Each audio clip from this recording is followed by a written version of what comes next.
Hello everyone, আজকে ক্লাসে আমি তোমাদেরকে ইংরেজি গ্রামারের একেবারে বেসিক লেভেলের যে বিষয়গুলো রয়েছে সেটা শেখাবো। যারা একেবারে ইংরেজি গ্রামার জানো না, বুঝো না, তোমরা অবশ্যই এই ক্লাসটা দেখো, অনেক কিছু শিখতে পারবে। আর যারা অলরেডি ইংরেজি গ্রামার মোটামুটি জেনে গেছো, তোমরাও দেখো, হয়তো আজকে ক্লাস থেকে নতুন কিছু জানতে পারবে। তো স্পেশালি আজকের ক্লাসে আমি তোমাদের সঙ্গে আলোচনা করব কাইন্ড অফ সেন্টেন্স। সোজা বাংলায় বলতে গেলে যে বাক্য কত প্রকার।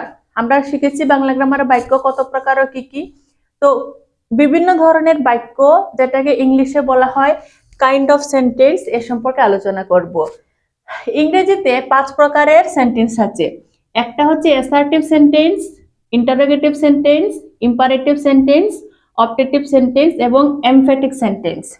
এবার অ্যাসার্টিভ সেন্টেন্স মানে ঘটনার কথা, যে কোনো ঘটনা। কি হয়েছে, আজকে ও বাজারে গিয়েছিল, কালকে সে স্কুলে গিয়েছিল, সকালে আমি ভাত খেয়েছি, এখন আমি ক্লাস করাচ্ছি, আর একটু পরে ঘুমিয়ে পড়বো।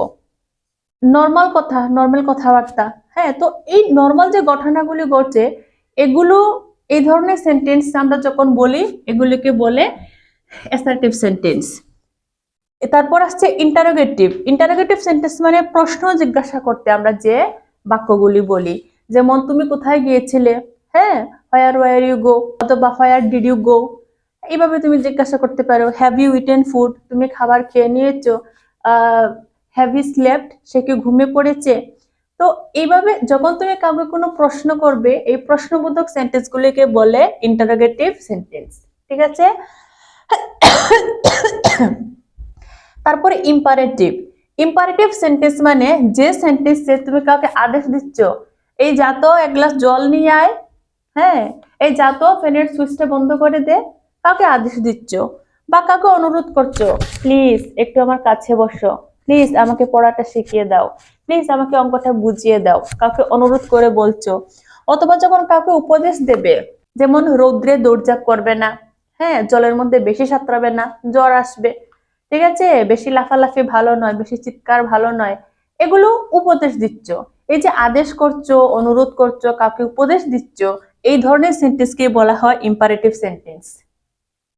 আর অবজেক্টিভ সেন্টেন্স মানে হচ্ছে যখন আমরা ভগবানের কাছে কোনো কিছু প্রার্থনা করি, আমরা মনের ইচ্ছা প্রকাশ করি, সেটা ভগবান হতে পারে, মা বাবা হতে পারে, বন্ধু বান্ধব, যখনই কারো কাছে আমরা আমাদের কোনো প্রার্থনা বা মনের ইচ্ছা প্রকাশ করি, এই ধরনের সেন্টেন্সকে অবজেক্টিভ সেন্টেন্স বলে। তারপর এমফেটিক। এমফেটিক সেন্টেন্স মানে গুরুত্ব বা জোর দিয়ে কথা বলতে গেলে। যখন কাউকে জোর দিয়ে আমরা কথা বলি, যেমন তুমি বান্ধবীকে বলছো, বান্ধবী চল আজকে আমার সঙ্গে আমরা ক্রিকেট খেলা দেখতে যাব।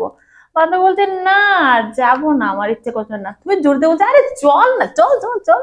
এভাবে জোর করে যখন কাউকে নিয়ে যাচ্ছ, জোর করে কোনো কথা বলছো, এই ধরনের সেন্টেন্সকে বলা হয় এমফেটিক সেন্টেন্স। ওকে, এবার আমি একটা অ্যাসার্টিভ সেন্টেন্স তোমাদেরকে এখানে লিখে দেই। যেমন অসীম ইজ এ গুড বয়। অসীম একটি ভালো ছেলে। এখানে আরেকটা সেন্টেন্স লিখবো, আই হ্যাভ ম্যাথ বুক। আচ্ছা, এখানে দুইটা sentence, I have a math বুক, এটা হচ্ছে assertive sentence. Asim is a good বয়, এটা হচ্ছে অ্যাসার্টিভ সেন্টেন্স। এবার এই সেন্টেন্সটাকে যদি তুমি নেগেটিভ করতে চাও, যদি তুমি মানে সেন্টেন্সের মধ্যে না বলতে চাও যে আমার কাছে অঙ্ক বই নেই, আমার কাছে অঙ্ক বই নেই, Asim is a good boy, Asim good boy নয়, অসীম ভালো ছেলে নয়। এবার যদি না বলতে চাও, আমরা জানি, দেখো, নো মানে না, আবার এনটি নট মানেও না। তাহলে আমরা কখন নো বলবো আর কখন নট বলবো? বাংলা অর্থ তো একটাই, না, কিন্তু নো কখন বলবো, নট কখন বলবো? হ্যাঁ, এটা অনেকেই জানো না, আজকে ক্লাসে জেনে নাও। আচ্ছা, অসীম ইজ, ইজটা কি? ইজ হচ্ছে একটা হেল্পিং ভার্ব, ঠিক আছে। এবার আমরা জানি নট, নো বা নট কোথায় বসে? হেল্পিং ভার্বের পরে বসে, এটা আমরা সবাই জানি।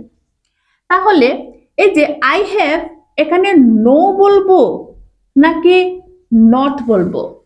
হ্যাঁ, এখানে একটা জিনিস দেখো, এই যে বয় আছে, এই বয় শব্দটা কি? এটা হচ্ছে একটা নাউন। গুড শব্দ কি? এটা হচ্ছে একটা এডজেক্টিভ। এ কি?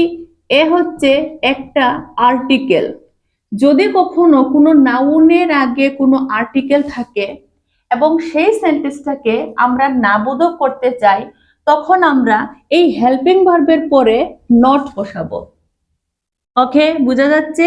তাহলে হবে Asim is not a good boy. এখানে এই বয় নাউনের আগে এ আর্টিকেল আছে, তো এই জন্য আমরা এখানে নট বলেছি। ওকে, কিন্তু এখানে দেখো আই হ্যাভ ম্যাথ বুক, এখানে যে ম্যাথ বুক এটা কি, এটা হচ্ছে একটা নাউন। ম্যাথ বুক একটা নাউন, কিন্তু এখানে কি কোনো আর্টিকেল আছে? আর্টিকেল নেই। যেহেতু নেই এবং আমি বলতে চাইছি আমার কাছে অঙ্ক বই নেই, কি হবে? আই হ্যাভ নো, এবার নো ম্যাথ বুক। বুঝেছো? এখানে কোনো আর্টিকেল নেই, ম্যাথ বই এই নাউনের আগে কোনো আর্টিকেল নেই, তাই নো বলেছি। এখানে গুড বয় অর্থাৎ বয় নাউনের আগে আর্টিকেল আছে, তাই আমরা নট বসিয়েছি। এতটুকু বোঝা গেছে? এতটুকু যদি অ্যাসার্টিভ সেন্টেন্স সম্পর্কে বুঝে নাও, তাহলে অবশ্যই ভিডিওটাকে একটা লাইক করো। চ্যানেলে প্রথমবার হয়ে থাকলে now subscribe my channel to get more information. Thank you and very much.